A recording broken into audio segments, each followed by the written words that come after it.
اسلام آباد کی session court میں ضمانت کی درخواستوں پر سماعت، بانی پی ٹی آئی اور بشرا بی بی کے پروڈکشن آرڈر جاری۔ عدالت نے جیل سپرنٹنڈنٹ کو بانی پی ٹی آئی کو 4 اپریل کو پیش کرنے کا حکم دے دیا۔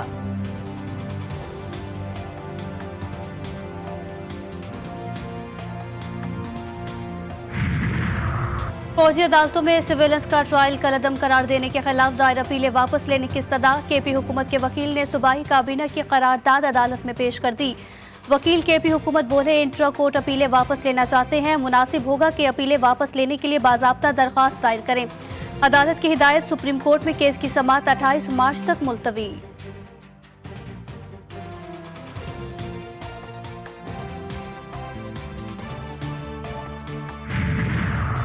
سوئی ناردرن کا گیس مہنگی کرنے کے مطالبے پر اوگرا میں سماعت۔ رمضان کے مہینے میں گیس آتی نہیں، ہزاروں روپے بل آتے ہیں، صارفین کی دہائی۔ چیئرمین اوگرا بولے اس تاثر کو ظاہر کرتا ہوں کہ آج گیس کی قیمتوں میں اضافے کا اعلان ہوگا، جو بھی فیصلہ ہوگا 1 جولائی سے ہوگا۔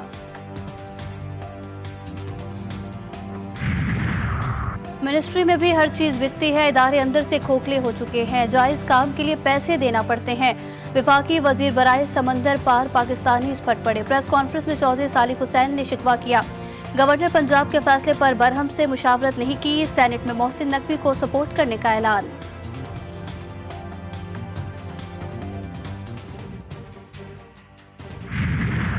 کلات میں ماہ سیاح میں بجلی کی طویل لوڈ شیڈنگ اور بجلی کی بار بار ٹرپنگ، شہریوں کا پارا ہائی ہو گیا۔ کیسکو ہاؤس کے سامنے کوئٹہ کراچی شاہراہ احتجاجاً بلاک، گاڑیوں کی لمبی لمبی قطاریں لگ گئیں۔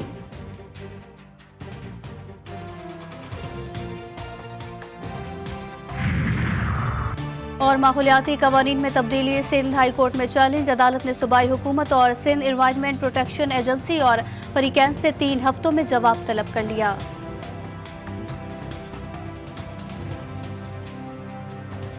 اسلام آباد ہائی کورٹ میں بانی پی ٹی آئی اور شاہ محمود قریشی کی سائفر کیس میں سزا کے خلاف اپیلوں پر سماعت آج پھر ہوگی۔ پی ٹی آئی رہنما شیر افضل مروت کہتے ہیں سیاسی کیسز محض انتقامی کارروائیاں تھیں۔ بانی پی ٹی آئی کے خلاف مقدمات میں وکلاء کو مکمل جرا کا حق نہیں دیا گیا۔ سائفر کیس میں منگل تک اچھی خبر ملے گی۔ پنجاب اسمبلی کا اجلاس تاخیر کا شکار، اسپیکر ملک احمد خان صدارت کریں گے۔ بجٹ پر بحث جاری رہے گی۔ صوبائی وزیر خزانہ مشتبہ شجاع الرحمان بجٹ پر بحث سمیٹیں گے۔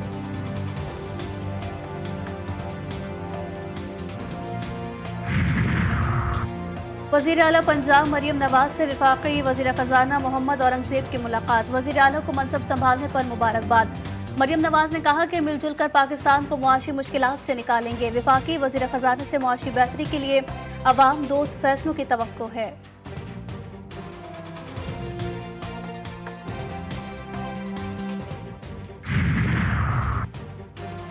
وفاقی وزیر تجارت جام کمال کہتے ہیں کہ پاکستان مشکل حالات سے گزر رہا ہے، جب تک تاجروں کی بات نہیں سنی جائے گی مسائل حل نہیں ہوں گے۔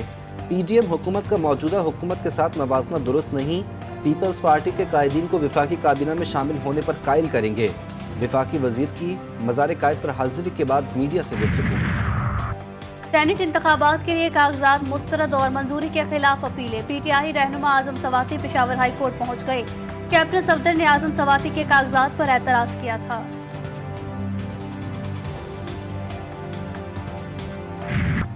غلام نبی میمن دوسری بار آئی جی مقرر۔ صوبائی حکومت نے 4 مارچ کو نام بھیجے تھے، وفاقی حکومت نے 21 روز بعد نوٹیفیکیشن جاری کر دیا۔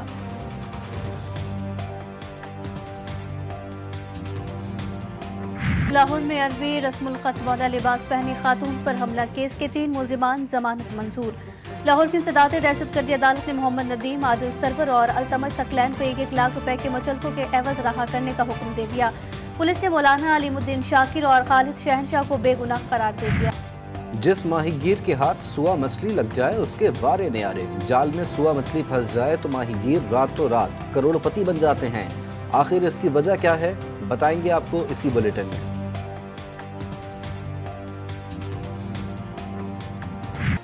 پرہونی فوج کی الشفا کے بعد العمل اور النصر اسپتال پر چڑھائی، ٹینکوں اور بختربند گاڑیوں سے دونوں اسپتالوں کو گھیر لیا۔ عملے، مریضوں اور پناہ گزینوں کو عمارت خالی کرنے کا حکم۔ شدید فائرنگ اور گولہ باری سے ہلال احمر کے 2 ارکان سمیت کئی افراد شہید اور زخمی۔ الشفا اسپتال اور اس کے اطراف 7ویں روز بھی آپریشن جاری۔ صہیونی فوج کی دیر البلا، خان یونس اور رفح میں بمباری، 14 افراد شہید۔ گزشتہ 24 گھنٹوں کے دوران 84 افراد شہید، 106 زخمی۔ شہداء کی مجموعی تعداد 32,226 تک پہنچ گئی۔ غزہ میں جنگ بندی کے لیے سلامتی کونسل میں قرارداد پر ووٹنگ آج ہوگی۔ اب تک 3 قراردادوں کو ویٹو کیا جا چکا ہے۔ جنگ بندی معاہدے کے لیے قطر مذاکرات میں ڈیڈ لاک، اسرائیل کا حماس کی مکمل فوجی انخلا اور بے گھر فلسطینیوں کی واپسی کی تجاویز ماننے سے انکار۔ اسرائیل کی یومیہ 2000 بے گھر فلسطینیوں کی واپسی کی پیشکش۔ تمام یرغمالیوں کو ایک ساتھ رہا کرنے کا مطالبہ۔ حماس نے صاف صاف کہہ دیا، اسرائیل جنگ ختم کیے بغیر یرغمالیوں کی رہائی چاہتا ہے۔ یرغمالی مرحلہ وار رہا ہوں گے۔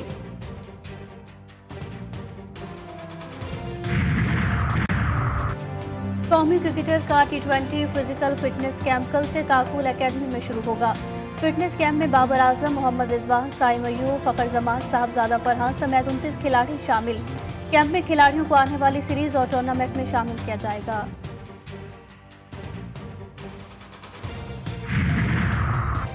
اماد وسیم کے بعد محمد عامر کی بھی واپسی۔ سابق فاسٹ بالر نے انٹرنیشنل کرکٹ سے ریٹائرمنٹ کا اعلان واپس لے لیا۔ بولے، پاکستان کے لیے کھیلنے کا اب بھی خواب رکھتا ہوں۔ T20 ورلڈ کپ میں شمولیت کی خواہش کبھی۔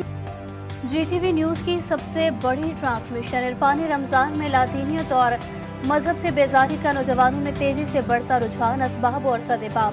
نوجوانوں کی دین سے دوری کیوں، علماء کرام کی مدلل اور مفصل بات چیت۔ اسلام کے آئلی قوانین اور خواتین کے حقوق کے تحفظ پر بھی گفتگو کی گئی۔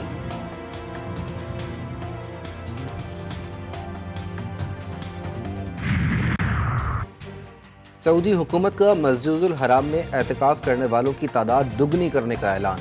1000 خواتین سمیت 6000 افراد اعتکاف کر سکیں گے۔ بزرگ اور بیمار زائرین کی آسانی کے لیے گولف کار کی سہولت فراہم۔ سندھ کے صوفی شاعر حضرت سچل سرمس کے 3 روزہ عرس کا دوسرا روز۔ ملک بھر سے عقیدت مندوں کی آمد کا سلسلہ جاری۔ وزیر اعلیٰ سندھ مراد علی شاہ آج عرس کا باقاعدہ افتتاح کریں گے۔